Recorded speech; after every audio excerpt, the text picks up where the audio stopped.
Muito bem, mais um minutinho e nós vamos iniciar o nosso encontro. E esse nosso encontro tem como propósito descobrir sobre nós mesmos, das nossas potencialidades que já sabemos e temos conhecimento, aquelas que estão ocultas ainda em nós, aquelas potencialidades que nós achamos que é um estorvo na nossa vida, um transtorno que a gente não gostaria de ter, mas tem, e não gostaríamos de ter porque não entendemos. Então, nós vamos fazer uma viagem em nós mesmos e vamos, ao longo desses 48 encontros, serão 48 aulas, nós vamos aprender a nos conhecermos um pouco mais, aprender como lidar com os nossos talentos, como disse Jesus, e aprender, sentir, viver aquilo que nós espíritas chamamos do mundo espiritual, do plano espiritual, do mundo dos invisíveis, né? E vamos aprender também como lidar com esses irmãos, como acolher, como analisar o que eles trazem. Então, desenvolver mecanismos que nos proporciona a cada dia o crescimento de nós mesmos. Então, são 48 aulas, foram divididos estudo básico, teórico e prático da mediunidade, 16 aulas. Cada aula terá um teste, que eu enviarei para vocês, através do Google Forms. Então, essa primeira etapa serão 16 testes, sobre o que a gente aborda. Depois teremos o estudo básico, teórico e prático intermediário da mediunidade, mais 16 aulas, são 16 semanas. Depois teremos o estudo básico, teórico e prático da mediunidade avançado. Tá? Por isso que eu coloquei ali umas diretrizes para que saibam, ter uma noção do que é que nós vamos, onde nós vamos levar o nosso barco, em quais oceanos nós levaremos os nossos barcos. E é importante passar por cada etapa, isto é, frequência, fazer todos os testes. Não é que se errar nos testes está reprovado, não é isso. Ah, errou tantas perguntas no teste. É a parte que tem que estudar, é a parte em que está fraco. Mas, se não estudar, não se aprimorar, quando entra para o intermediário, não consegue acompanhar. Não consegue. Já estou avisando, porque não consegue mesmo. E quem fez o primário, o básico, fez o intermediário, mas não terminou o intermediário, levou meio mais ou menos assim, aí é que não acompanha o avançado mesmo. Não acompanha. Já estou avisando. O pessoal mais antigo sabe que não acompanha. Fica frustrado, fica decepcionado, fica angustiado porque não consegue acompanhar a dinâmica e a exigência do trabalho que se vai se apresentando. Então, a nossa aula, hoje nem tanto, mas nossa aula teórica terá 45 minutos e depois teremos 15 minutos de prática mediúnica à distância. Vocês estarão fazendo a prática mediúnica no lar de vocês, tá bem? Não há nenhum perigo, não tenham medo, será instruções muito elementares, muito básicas, mas eu estou seguindo o roteiro que a espiritualidade passou para que nós começássemos do básico e fôssemos caminhando. Muitos dos que aqui estão já estão muito mais adiantados, mas é uma revisão para eles. Assim sendo, o nosso trabalho, o nosso propósito é desenvolver médiums, aperfeiçoar essa capacidade que todos nós temos, alguns mais ostensivo e outros nem tanto. E aqueles que, como eu, não têm a mediunidade ostensiva, entenderem esse mecanismo que nos liga com o outro lado da vida, que é o lado espiritual. Quando entendemos isso, nós encontramos um equilíbrio para nós mesmos. E a nossa vida se torna muito mais harmoniosa, a nossa vida se torna muito mais pacífica. Nós começamos a compreender as dissonâncias, os problemas, os desequilíbrios que estão acontecendo à nossa volta o tempo todo e nos afetam de uma maneira ou de outra. Então, nós amadurecemos com o estudo, mesmo não sendo médiuns ostensivos, como são muitos que estão aqui conosco, tá bem? Então, essa é a finalidade do nosso primeiro encontro. Vocês podem interromper enquanto eu estou falando, não há nenhum problema. Interrompam, perguntem, olha, eu não entendi isso, eu estou em dúvida sobre isso, eu preciso de um esclarecimento maior ou melhor. Interrompam. Porque às vezes aquilo que nos parece muito lógico, muito objetivo, quando nós paramos para pensar, não é tão lógico assim.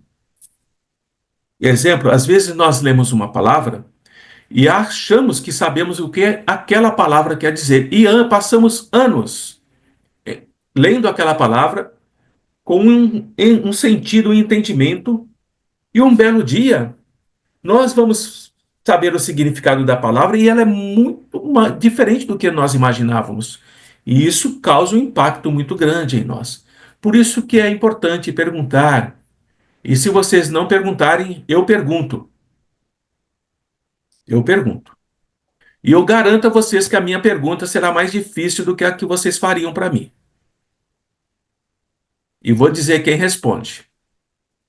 A Ivone já está rindo ali. Muito bem. A primeira pergunta que nós precisamos fazer é sobre o título. Todas as vezes que nós vamos ler um livro ou vamos ler um artigo, é importante analisar o título para saber sobre o que o autor vai falar. E mais precioso do que é o título é ler o prefácio, para também termos uma noção ampla do que vai falar. Assim, o que eu estou trazendo para vocês está tudo lá no Livro dos Médiuns. Mas nem sempre eu trarei material do Livro dos Médiuns. Eu trarei material de outros livros. Eu falarei sobre outros aspectos que vocês irão vivenciar ao longo do curso. Por exemplo, eu vou falar sobre a ansiedade do médium. Vou falar sobre a insegurança do médium. Vou falar sobre o medo do médium. Eu vou falar sobre os processos obsessivos, a característica de cada um. Vou falar sobre a fragilidade do médium. Vou falar muito sobre perispírito. Vou falar muito também sobre duplo etérico, mas eu mandarei o material para vocês. Vou falar muito sobre desdobramento. Vou falar muito sobre silêncio mental. E vou falar muito, muito mesmo, sobre a espiritualidade. Espíritos perversos, espíritos mistificadores, espíritos pseudo-sábios, espíritos soberbos, espíritos enganadores, espíritos amigos, espíritos superiores. Falarei dessa gama, mas falar sobre eles é simples. Eu vou ensinar vocês, me proponho a trazer o conhecimento que eu tenho ao longo desses anos e ensinar a vocês a diferenciar cada uma dessas categorias de espírito. Vocês aprenderão a avaliar dentro de determinados critérios onde se enquadra cada um dessas categorias que eu acabei de mencionar. Não estou querendo mostrar aqui para vocês que eu tenho um conhecimento inalcançável. Já sei tudo que poderia saber sobre mediunidade, sobre espíritos. Seria uma soberba da minha parte falar uma bobagem dessa. Assim, eu já estou dizendo a vocês, por mais que nós estudemos, por mais que nós façamos prática, por mais que nós conversamos, Nós sempre estamos aprendendo. Sempre haverá para cada um de nós momentos inesperados, surpresas agradáveis e muitas vezes desagradáveis na lida com a espiritualidade. Consequentemente, antes de entrar no estudo mesmo, precisamos entender que o mundo espiritual, o mundo do invisível, vamos deixar esse invisível entre aspas por enquanto, também tem os seus perigos, tem as suas armadilhas, tem as suas emboscadas, tem as suas formas de ataque contra encarnados, assim como nós temos aqui no nosso mundo. Então, todos os perigos que existem aqui também existem lá. Só que tem um agravante: nós não vemos, nós não os ouvimos, nós não sentimos. E eles estão aproveitando-se dessa forma de ser, dessa invisibilidade, para nos acompanhar o tempo todo, saber o que pensamos, o que gostamos, do que temos medo, os nossos desejos mais ocultos. E esses que estão dentro dessa categoria que eu falei são aqueles que querem sim nos fazer muito mal. Por outro lado, nós temos aqueles que vão olhar o que nós temos de melhor, o nosso esforço para nos tornarmos melhores ainda, se já somos bondosos ou se estamos nos esforçando para ser, se nós já somos fraternos, se já somos caridosos, se já buscamos a compreensão do Evangelho de Jesus. Esses não olham para aquelas imperfeições que eu falei na primeira etapa. Eles olham para esse outro aspecto. O quanto eu me esforço para superar as minhas imperfeições, os meus defeitos, os meus traumas, aquilo que eu ainda tenho de ruim em mim e que eu não supero de um dia para o outro. Eles olham isso. E aí, ao longo do curso, vocês aprenderão como perceber aqueles que querem se aproveitar das suas imperfeições e jogar você num desequilíbrio, e perceber aqueles que querem que você melhore e você faz a sua escolha mental, o seu sentir e a sua vontade estabelece com quem você se liga e com quem você se liga. Nesse quesito de se ligar, estou dando uma geral, é muito mais fácil nós nos ligarmos com o desequilíbrio, com aqueles que desejam que nós fracassemos. É muito mais fácil nós nos ligarmos com eles. Porque nós já estamos no dia a dia dentro de um campo vibracional de vida em desequilíbrio.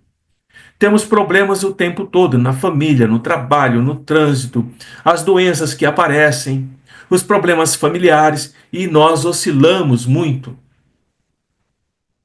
E para nós nos mantermos junto com a espiritualidade amiga, vamos chamar assim, nós precisamos estar conscientes, nós temos que estar pensando, nos esforçando para, não, eu não posso permanecer nessa vibração de desequilíbrio, eu tenho que me ligar, preciso me ligar com um amigo espiritual, com a espiritualidade amiga, com energias melhores. Isso cansa no começo, é exaustivo, porque a nossa mente tende a nos levar para o outro lado. Com isso eu estou dizendo a vocês, mesmo vocês tendo aulas, entendendo o que está sendo falado, e num determinado momento perceberem que o comportamento de vocês está em desacordo com aquilo que vocês receberam teoricamente, que seria o ideal, que seria o teu caminho, não se culpem, não desanimem, não se achem incapazes de acompanhar o curso, porque eu não consigo, eu já estou nesse ritmo e vou continuar assim. Não, não desistam, por mais que se sintam, vamos dizer a palavra, pesarosos, culpados por estar em um curso que fala de progresso espiritual, mas no dia a dia é um verme rastejante pelo solo da vida encarnada. Todo verme um dia cria asas, tá? Então nós faremos, esse é o nosso estudo, tá bem? Após essa abertura aí meio filosófica, que vou falar sobre filosofia espírita, a gente fala o tempo todo. Mas, então eu disse, olha, presta atenção no título, Ação dos Espíritos sobre a Matéria. O que o nosso irmão Kardec está dizendo? Ele está dizendo assim, ó, os espíritos, aqueles que não têm corpo, aqueles que já morreram, podem agir sobre nós. Ele está dizendo isso. E ele vai dizer como é essa ação. Mas para que ele possa trazer o núcleo do seu ensinamento, ele começa do básico. E ele começa dizendo que a alma, após a morte, pode se manifestar para os vivos. E aqui tem uma premissa básica, meus queridos amigos. Se eu não acredito em espíritos, se eu não acredito que existe algo após a morte, essa primeira frase, a alma após a morte, pode manifestar-se aos vivos, já perde o sentido todo o curso. Então eu tenho que partir da premissa que eu acredito, e posso até pesquisar, me fortalecer, que depois que eu morrer, existe algo dentro de mim que sai de mim, e esse algo que sai de mim, que sou eu na essência, sem o meu corpo, eu posso me comunicar com os meus entes queridos que ficaram na Terra. Eu posso falar com a minha família, eu posso estar entre eles, eu posso me aproximar deles, e eles podem, vez ou outra, me sentir. Então, essa premissa de que nós podemos nos comunicar após a nossa morte com aqueles que ficaram, ela é a alicerce fundamental do que nós vamos estudar mais para frente. Alguma dúvida aqui? Bem simples essa primeira colocação, né? Aí ele parte para o segundo parágrafo, que eu acho que vocês devem estar acompanhando aí, senão vão se perder, tá? Eu mandei o material. E ele diz assim: todos os seres inteligentes que viveram entre nós, quem são esses que viveram entre nós?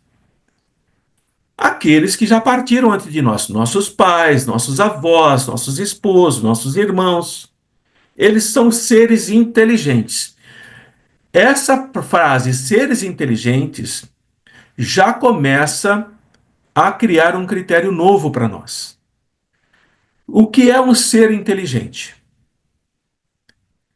Todo aquele que tem um raciocínio contínuo, todo aquilo que pensa, todo aquilo que elabora, todo aquilo que planeja, todo aquilo que consegue se comunicar e fazer com que o outro entenda, todo aquele que cria, modifica estruturas diferenciadas. Ele está falando de nós humanos. Com isso, Kardec está dizendo assim, nesse estudo, nós não vamos partir de um conceito que haverá seres animais que possam se comunicar conosco, porque eles não são seres inteligentes. Essa premissa é importante. Só poderão se comunicar conosco aqueles seres inteligentes, homens, humanidade, que partiram antes de nós. E ele diz assim: desencarnados e invisíveis. E ele reforça a primeira frase: podem demonstrar a sua existência através de um meio que eles utilizam. A pergunta é: qual meio é esse? Tem duas afirmativas. Existem nós encarnados, existem aqueles que já morreram, que estão no plano invisível, e existe um meio, um material aqui no meio que permite que esses que estão desencarnados se comuniquem conosco. A pergunta é: qual meio é esse? E aí, esse meio que Kardec fala aqui, ele vai explicar melhor em um outro ponto. Então, nós vamos passar para o terceiro parágrafo e ele vai colocar o quê? Isso não é impossível. Por que ele fala isso? Porque a nossa mente, ela é muito supersticiosa. Por mais que nós estudemos, por mais que nós sejamos formados, tenhamos curso superior, nós carregamos em nós superstições que estão inerentes à nossa forma de pensar. De onde vieram essas superstições? Podem ter vindo dos nossos avós, que receberam dos nossos bisavós, e assim por diante. E o Kardec está dizendo que essas superstições nos bloqueiam a mente. E esse bloqueio mental pode nos dizer que não é possível que alguém que não tenha um corpo como nós temos possa falar conosco. Então é um bloqueio mental. E Kardec abre esse leque dizendo que todos os povos aceitam a comunicação dos invisíveis em toda parte, em toda época. Até aqui está tranquilo? Tranquilinho? O que atrapalha é o ceticismo e o materialismo. Ceticismo, todos nós somos céticos. É ruim? Nem tanto, nem tanto. Existe um filósofo que diz que duvidar de tudo é primordial. E a espiritualidade nos ensina que é preciso analisar com a mente, utilizar o raciocínio, utilizar a lógica, entender a mensagem que está sendo passada, escrita ou falada. Então, todas as mensagens que nós possamos receber, mesmo que sejam de entes queridos nossos, elas têm que passar por análise. Elas precisam ter o sinal da dúvida. Será que é mesmo? Com isso, eu estou dizendo que não é permitido mesmo aceitar tudo que vem como verdadeiro, porque quem está trazendo é um espírito. Assim sendo, quando nós nos libertarmos das nossas superstições, a nossa ignorância se torna conhecimento, esclarecimento. Por que eu estou reforçando muito isso? Porque ao longo do curso, muitas vezes, vocês vão duvidar. Não é ruim duvidar. Mas não permitam que a dúvida se torne ignorância. Ela tem que levar ao esclarecimento. Ela tem que levar ao raciocínio lógico. E o raciocínio lógico dirá se é ou não aquilo que deve estar sendo colocado para nós. Então, a ignorância, Kardec diz, da natureza dos espíritos. Qual é a natureza dos espíritos? A invisibilidade. Nós só podemos vê-los em situações muito especiais. E dos meios pelos quais eles se comunicam é que vai atrapalhar a nossa compreensão dos mecanismos que eles utilizam para se comunicar conosco. Eu acredito que aqui, no nosso grupo, alguns ainda não entendem muito bem esse mecanismo e, por não entenderem, bloqueiam a si mesmos com medo daquilo que está acontecendo com ele. Quando nós assim fazemos, nós impedimos o nosso esclarecimento e aumentamos a nossa ignorância. Então, o curso básico está dizendo assim: olha, saia da ignorância e vá para o esclarecimento. Só que esse caminho não é um caminho fácil. É um caminho que exige esforço. É um caminho que exigirá de cada um brigar consigo mesmo. Permitir as suas sensações e as suas percepções brotarem com mais liberdade. O que irá impedir dessas sensações e essas percepções se expandirem é a ignorância daquele que está vivendo. Poderá receber todas as informações, mas se ele não mudar, ele não sai do lugar. Tá bem? E nós teremos que avançar, mesmo que. Ah, eu não estou conseguindo acompanhar, vamos ver por quê, vamos entender melhor e faremos o melhor que pudermos.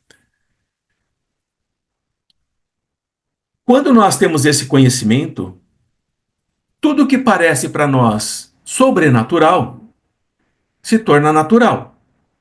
Um espírito falar pela boca de outra pessoa, de um encarnado, escrever pela mão de outra pessoa encarnada, um espírito bater no rosto de um encarnado, um espírito arranhar as costas de um encarnado. Tudo isso que é sobrenatural passa a ser natural. Por quê? Porque é a ação dos espíritos sobre a matéria, e nós somos matéria. Nós somos matéria. E se eles agem sobre qualquer matéria, agem sobre nós também. Ou para nos acariciar, ou para nos causar danos, causar feridas, causar lesões. Sendo assim, as manifestações espirituais não acontecem sem a matéria. Com isso, eu estou dizendo que o espírito também é matéria. Nós somos matéria mais densa, mas o espírito que é invisível para nós também é matéria. Porque se ele não fosse, ele não conseguiria agir sobre o nosso mundo. Essa parte é bem interessante de se pensar, tá bom? Espírito é matéria? Sim. Mas que tipo de matéria é? Por que eu não vejo? Qual é a característica dessa matéria? O que ela diferencia da minha matéria? E eu, sendo matéria, eu posso também agir sobre o espírito, que também é matéria? Percebam as perguntas que começam a surgir? Se ele age sobre mim, será que eu posso agir sobre ele? E a minha ação sobre ele tem um limite? Ou a ação dele sobre mim é sem limite? Esse é o universo que nós vamos começar abrindo as portas. Então, quando nós consideramos que os espíritos não são matéria, é um erro. E aqui começa o problema. Porque se eu não entendo que o espírito é uma matéria diferente da minha, mas que é matéria, e portanto, para mim, ele não é matéria, ele não existe. E eu passo a pensar que esse mundo espiritual, que todos e muitos falam, é um mundo de fantasia, é um mundo de alucinações, é um mundo de projeções da minha própria mente. Eu desconsidero a realidade do mundo espiritual porque eu acho que não é matéria, e isso é um erro, Kardec afirma isso pela experiência dele, e me submeto como uma marionete à ação deles. Porque não é o fato de eu não reconhecê-los que eles não existem. Eu apenas me torno muito mais manipulável, muito mais sujeito à ação deles do que se eu soubesse da existência deles. Porque eu, sabendo que eles existem, eu procuro conhecer melhor. Mas se eu ignoro, não faço questão, eu sou um encarnado que está sujeito à influência de quem quer que seja. E aí nós temos aquilo que nós já estudamos em muitos outros encontros, os processos de desequilíbrio da mente. As alucinações, as esquizofrenias, as demências, as psicopatias, as doenças psicossomáticas, porque eu não aceito que esse mundo existe, ignoro e estou sujeito à influência deles o tempo todo, mesmo achando que não estão lá.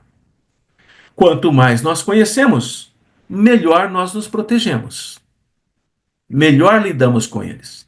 Então, o espírito não é uma abstração, não é algo que eu estou imaginando, que estou procurando estruturar uma coisa da minha própria mente.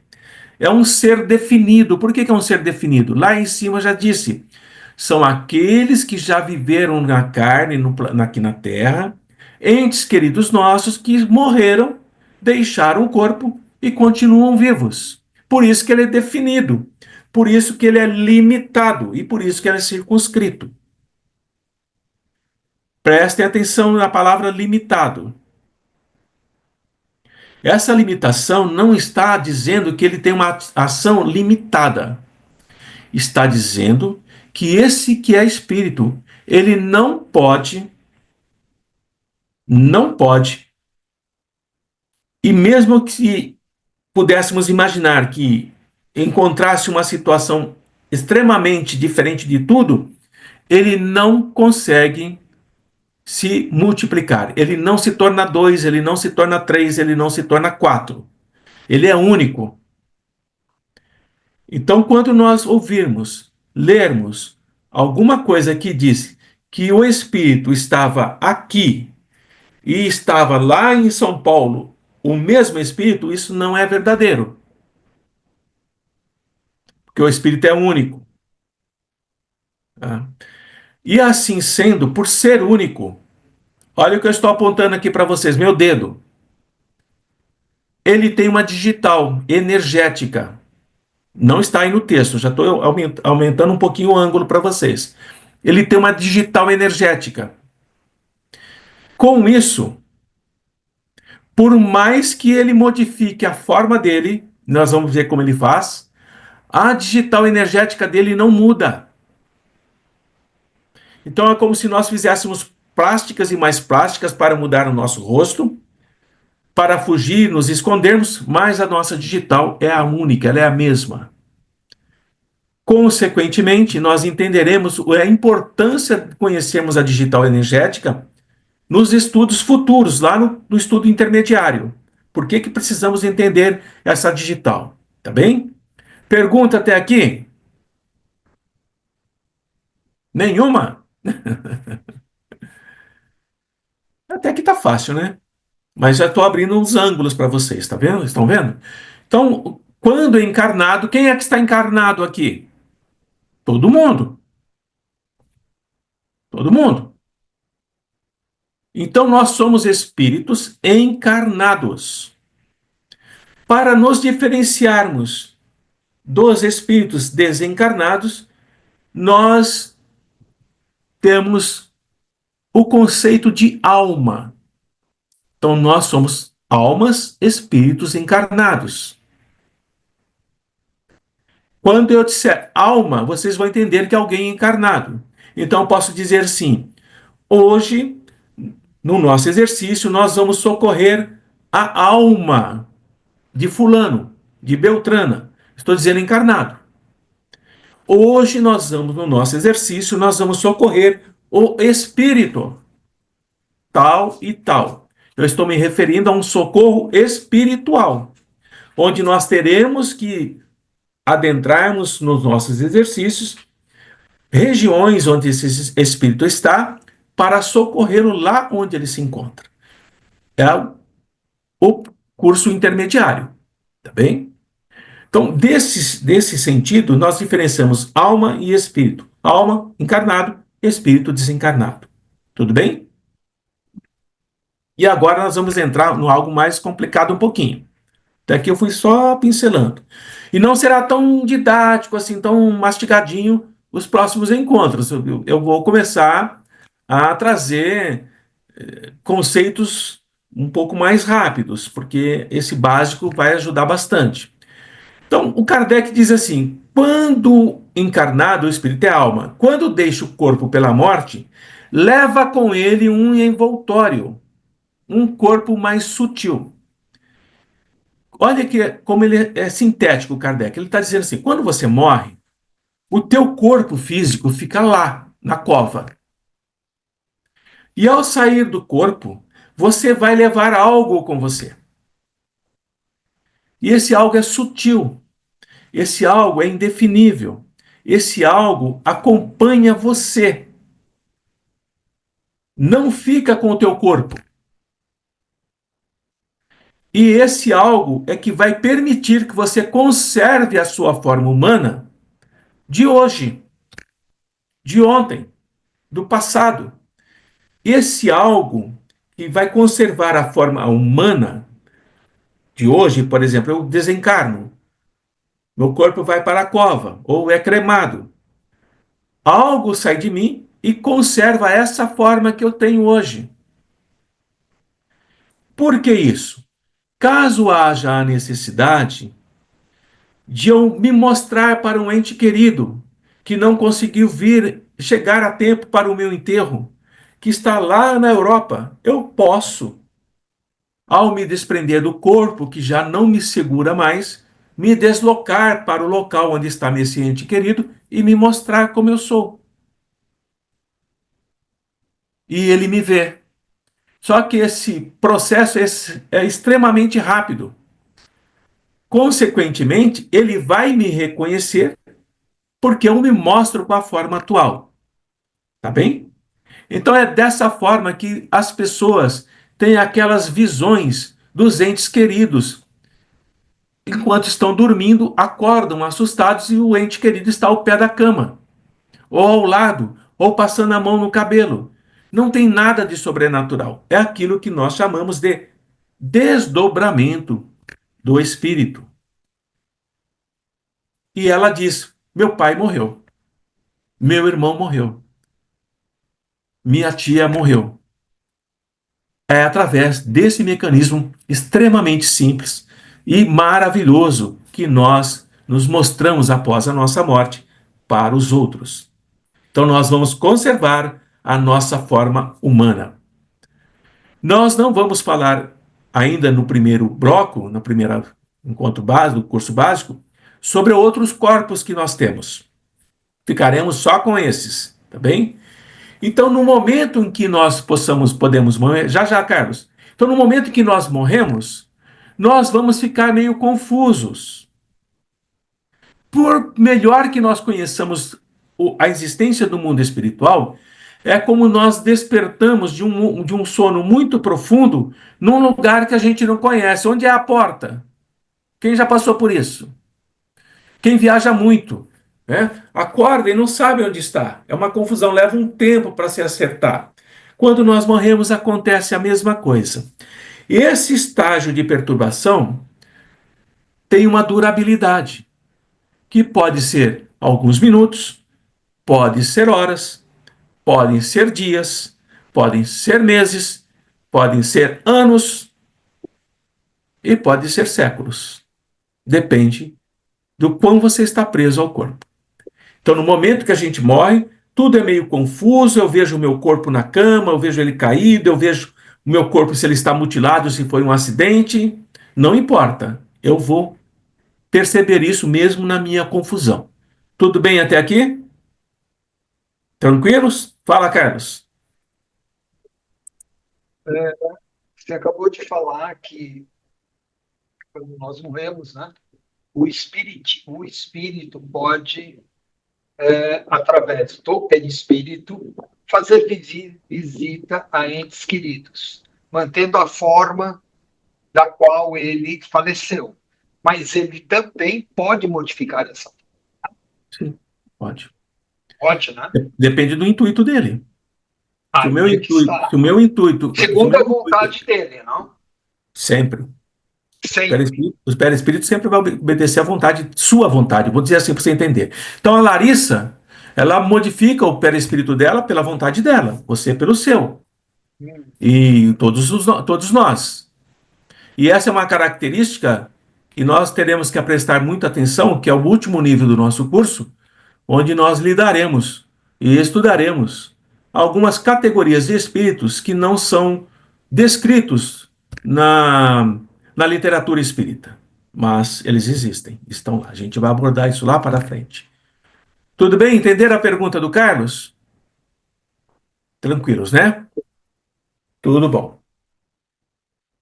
Muito bem. Eu vou passar uma partezinha aqui que nós já falamos, só vou ler para vocês, se tiverem dúvida, vocês falam. Então, por falta de experiência, de conhecer esse estado novo da morte, O espírito, aquele que está desencarnado, não se convence de que ele morreu. Ele não se convence. Então, quando passa esse momento de perturbação, ele começa a perceber que aquele corpo já não aceita mais ele, por mais que ele queira entrar no corpo, o corpo não recebe, e ele se desespera, ele se angustia, mas o processo e o tempo que ele está ali vivenciando isso, vai fazendo com que ele tome consciência do seu entorno. E chega um momento, acreditem, gente, que você não quer saber mais do teu corpo. Você não quer aquele corpo. Aquele corpo que você malhou, que você gastou fortunas em creme, que você fez botox, que você fez isso, que você fez aquilo. Você olha para aquele corpo, ele te causa náusea. Você não quer aquele corpo. Tá? Por quê? Porque é um corpo pesado. Vocês vão ver no exercício, começa a feder, exatamente. Vocês vão ver no exercício que eu vou fazer daqui a pouco como o corpo é pesado. E você não quer mais, porque você está mais leve, você vai para onde quer com o seu pensamento, de acordo com o seu estágio evolutivo. Você se livra de um fardo. Tá?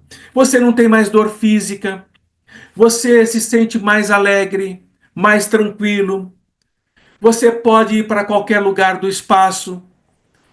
Você pode fazer o que você quiser. E nesse momento que eu estou dizendo isso, nós podemos pensar assim: então por que que eu fico tão angustiado ao pensar na minha morte? Porque eu tenho medo de morrer. Por quê? Se eu sei que o corpo não me servirá para nada, por que é que eu tenho medo? Aí a Bíblia diz ali: medo do desconhecido. Mas não é desconhecido para nós. Para os outros é, mas para nós não é. Mas os espíritas têm medo de morrer. Conheço muitos que temem a morte, que temem isso que é com quem é que eu vou me ligar no momento em que eu sair do meu corpo. Qual será o meu afim? O que eu construí durante a minha vida toda e que agora vai cair sobre mim, é isso que dá medo. É a consciência já analisando o teu próprio eu. E isso é altamente traumático para aquele que não trabalhou a si mesmo ao longo da existência. Não meditou sobre si, não meditou sobre a vida, não analisou nada, só viveu. Nunca se dedicou a si mesmo, só viveu para o mundo. E é esse que sim que se apavora. E não vamos nos enganar que nós espíritas também vivemos para o mundo.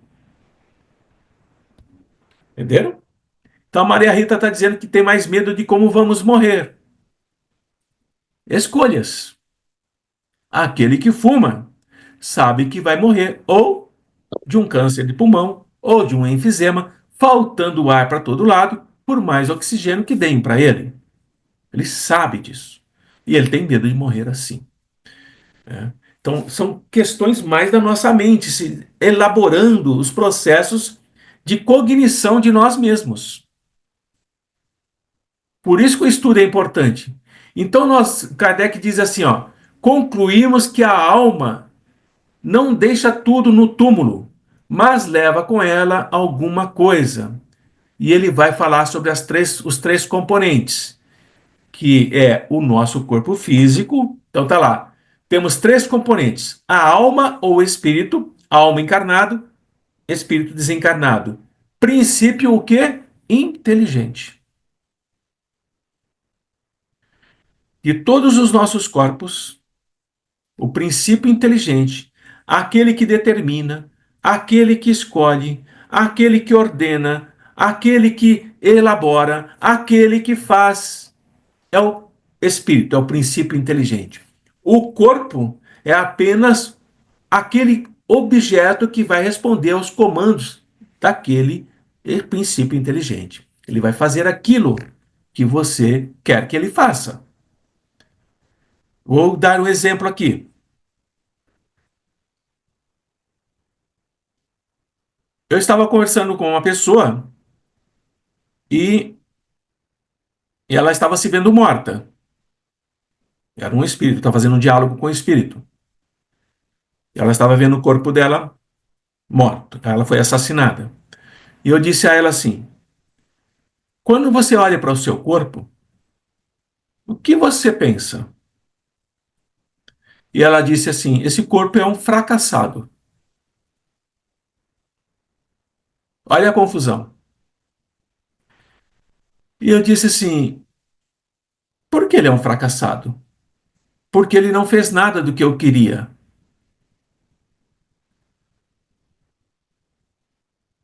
Muito bem. Quem habitava esse corpo? Parou. O espírito parou. Eu. Então, o corpo fez exatamente o que você queria que ele fizesse. Entendeu? Na hora eu entendi. Eu nunca pensei dessa forma. Agora eu entendo porque eu passei por tudo isso. Então são essas coisas que nós vamos lidando e vamos esclarecendo a nós encarnados. Então tudo que nós fazemos são escolhas nossas. O corpo só obedece. Não vamos culpar o corpo por aquilo que nós desejamos, que ordenamos. Quem é que faz muito isso? Pune o corpo por pensamentos libidinosos, por desejos condenáveis e etc e tal. Aqueles que usam silício, aqueles que ficam se chicoteando, punindo o corpo, achando que o corpo é responsável pelos desejos que ele carrega. E o corpo é só instrumento, tá bem? Então, cuidem do corpo. Cuidem do corpo, porque ele é um instrumento que tem que estar saudável para te levar por o máximo de tempo possível na encarnação para você se melhorar, para você progredir. Cuidar do corpo não é punir o corpo. Exemplo disso, as academias que nós estamos vendo nos tempos de hoje. Aquelas pessoas extremamente musculosas, na vã ilusão de que estão cuidando do corpo, elas estão destruindo o corpo. Elas destroem o corpo. É uma falácia, é uma quimera que eles vivem.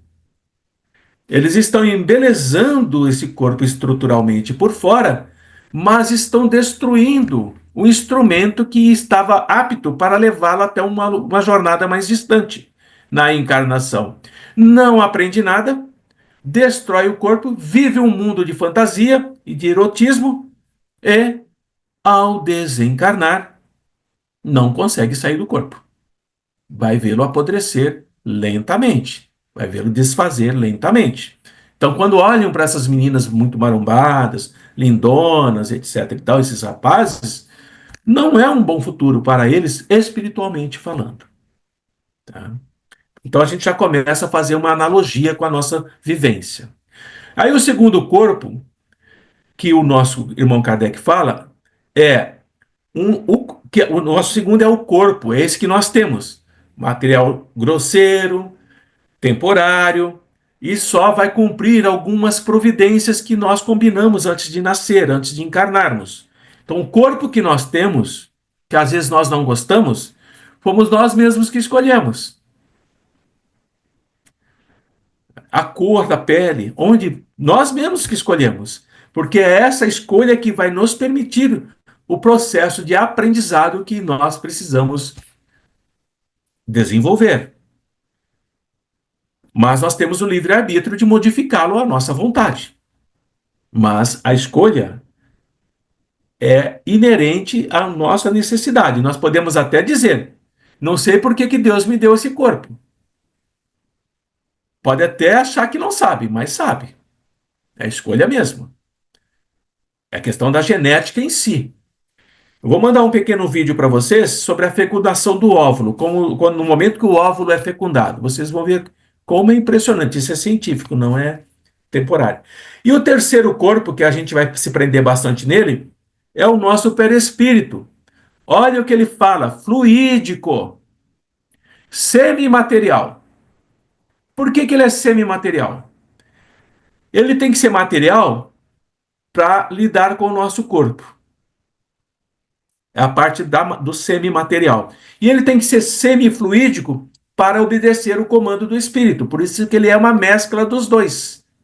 O nosso perispírito é uma mescla de matéria e outra matéria um pouco mais sutil. E é através do perispírito que nós vamos trabalhar a maior parte do tempo nos nossos encontros.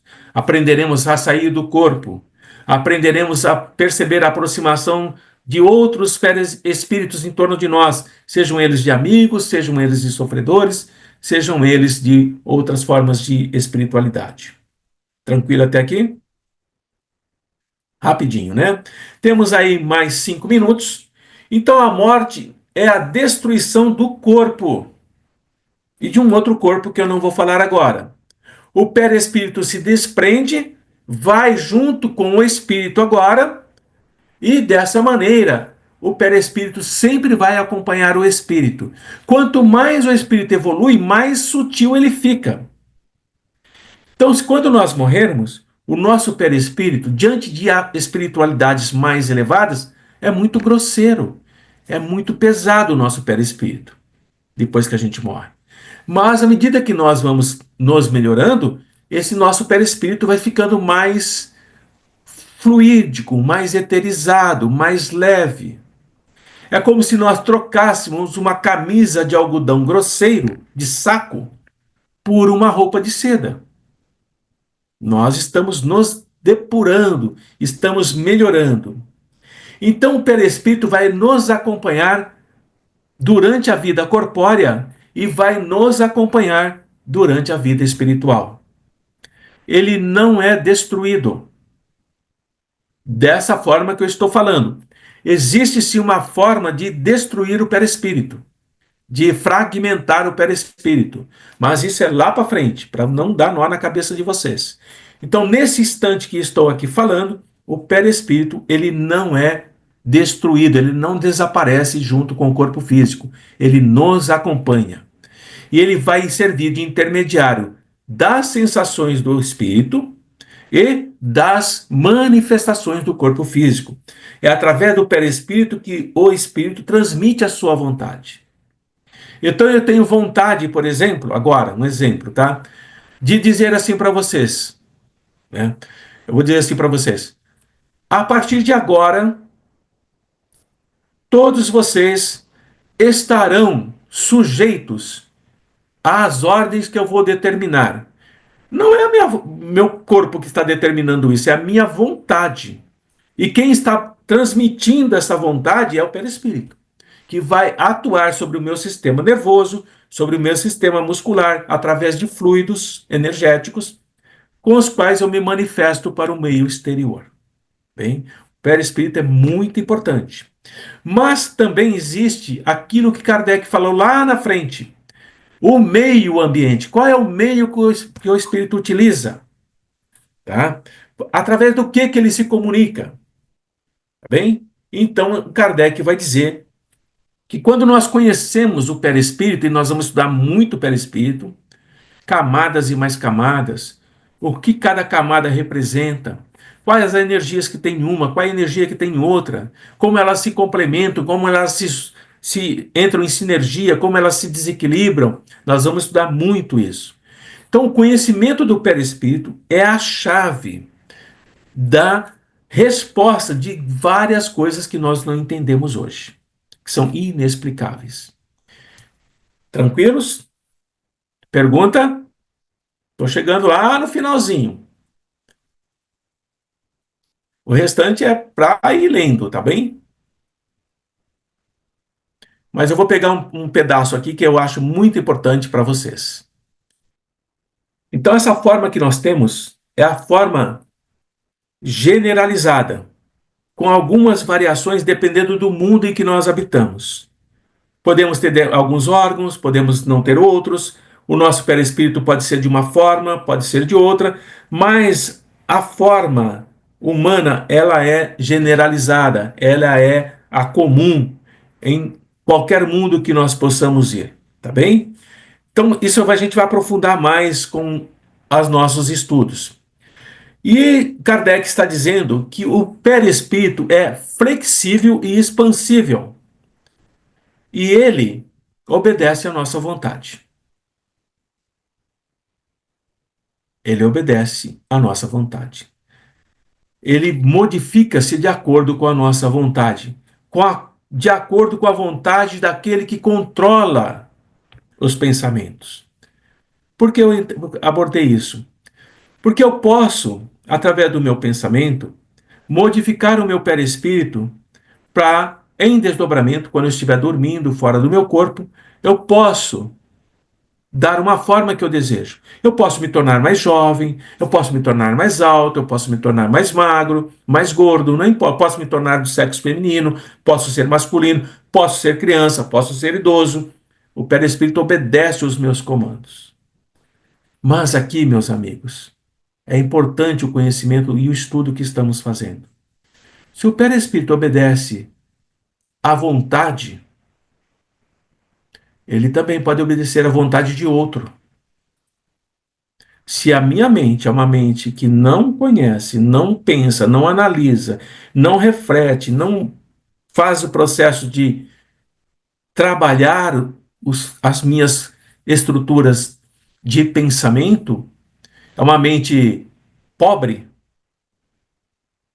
um outro pode chegar e começar a controlar os meus pensamentos e dar comandos sobre mim. E nesses comandos, determinar que eu modifique o meu perispírito para aquilo que ele deseja. Então, quando eu não consigo, quando eu não tenho o comando, o controle de mim mesmo, eu posso ser controlado por outro. E aqui é o caso das obsessões. Então, a obsessão é o controle mental de um espírito sobre outro espírito ou sobre o encarnado. E ele faz esse controle através da mente. E esse controle mental não é súbito. É um controle lento, progressivo, mas irremediavelmente aprofundado dia a dia. Por isso que é muito difícil aqueles que são obsidiados de longa data serem curados, serem desobsidiados, mesmo sob tratamento. Porque os vínculos mentais estão tão arraigados que o trabalho de desobsessão dura anos. E nesse durar de anos, muitas vezes o espírito aceita o tratamento e o encarnado não aceita, continua doente. Consequentemente, o perispírito vai se moldar na vontade do espírito, que vai dando a aparência que ele deseja. Quando o obsessor é um obsessor que tem conhecimentos, que sabe trabalhar com a mente, ele induz a mente daquele que está sob o controle dele a modificar a forma do perispírito para um animal, para uma deformidade, para um desequilíbrio da própria estrutura do perispírito. Então, todas as vezes que nós nos deparamos com espíritos ou encarnados que estão sob controle de outras mentes, nós já podemos concluir que o perispírito do encarnado está sob o controle de um outro espírito, não é mais do encarnado. Ele não tem mais controle nenhum, ele está submisso, ele está totalmente envolvido e firmemente controlado por uma outra mente que está agindo sobre ele. Então, o perispírito é muito importante. Aprender como trabalhar com ele, como fortalecer o perispírito, como reconstruir o perispírito em si mesmo e em outros, e como lidar com o seu perispírito no contato de outro perispírito, de encarnado ou desencarnado. Porque nós vivemos num mundo de interações energéticas. O nosso perispírito interage o tempo todo com encarnados e desencarnados. O tempo todo. E se eu sei que isso acontece, eu posso, através da minha mente, determinar o quanto de energia eu recebo ou emano. E eu sei como controlar o meu campo energético, a minha aura, vamos dizer assim, de acordo com aquilo que eu aplico em função do que eu estou aprendendo. Tudo bem? Muito bem, já deu o nosso tempo. Depois a gente pode voltar no próximo encontro sobre o restante, se vocês quiserem, ou então eu faço uma aula complementar e mando gravada. Tá bem? Mas o exercício é importante. Então nós vamos fazer agora. Tranquilos? Alguém está com medo?